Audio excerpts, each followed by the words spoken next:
Our self-esteem depends on how we see our qualities. If we are rich, tall, and healthy and think that these features are positive, our self-esteem will be high. If we are alone, poor and sick, and think that these features are negative, our self-esteem will be low. People often think these values are fixed, but history shows they are not. Long ago, having fair skin was good because it meant a higher social status. Nowadays, being tan is seen as positive. This shows that what we value in ourselves can change. Values can shift when things are connected. If we link a bad quality with a good one, the bad one seems better. Marketing uses this idea with testimonials to make products look good.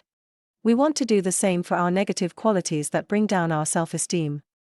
So, we made some videos pointing out common negative qualities. For each one, there's a list of people who share it. Knowing that we are not alone may help to render them less negative and more tolerable. Enjoy watching and learning.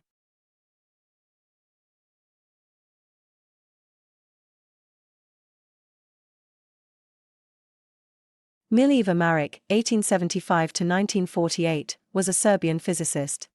She was Albert Einstein's first wife, and the first woman to have studied physics at the Zurich Polytechnic. In 1903 Marić and Einstein married in Bern, and in 1904 she gave birth to their son Hans Albert.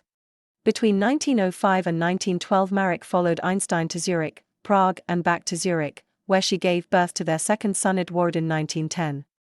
In 1912, Einstein began an affair with his cousin, Elsa Einstein-Lowenthal. Mileva, Einstein wrote to Elsa in 1913, is an unfriendly, humorless creature. In another letter, he wrote, "I treat my wife as an employee whom I cannot fire. I have my own bedroom and avoid being alone with her." In 1914 they splitted, and eventually Mileva had a nervous breakdown. In The War of the Roses Oliver Rose, a law student at Harvard University, meets Barbara, a charming young gymnast, with whom he immediately falls in love.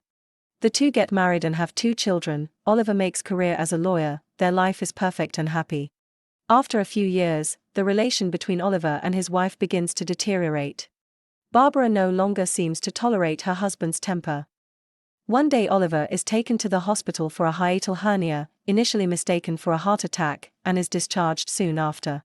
With bitter surprise, he realizes that Barbara didn't want to go to the hospital to see him, and on returning home he asks for an explanation. The woman tells how, on the way to the hospital, she suddenly stopped the car and decided to go home, realizing that the idea of Oliver dead had made her happy. Lev Nikolavich Tolstoy, 1828–1910, was a Russian writer, philosopher, educator, and social activist. Having become famous in his homeland thanks to a series of early tales on the reality of war, the name of Tolstoy soon acquired worldwide resonance for the success of the novels War and Peace and Anna Karenina, which was followed by other narrative works increasingly aimed at the introspection of characters and moral reflection. All happy families are similar to each other. Each unhappy family is unhappy in its own way, from Anna Karenina. The Tolstoys' marriage started off in a beautiful way, but in nearly 50 years of marriage, the couple had a love-hate relationship.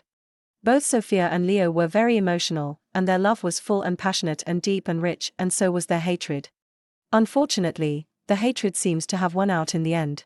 Shortly after leaving his wife, Tolstoy became very ill and died.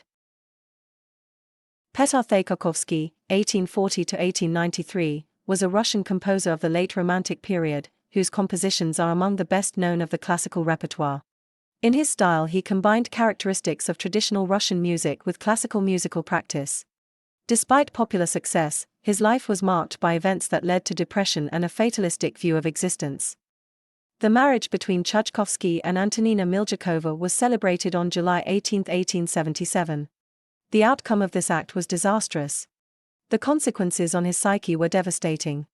Tchaikovsky will write, "From the physical point of view, she has become absolutely repugnant to me, and again, I could have strangled her."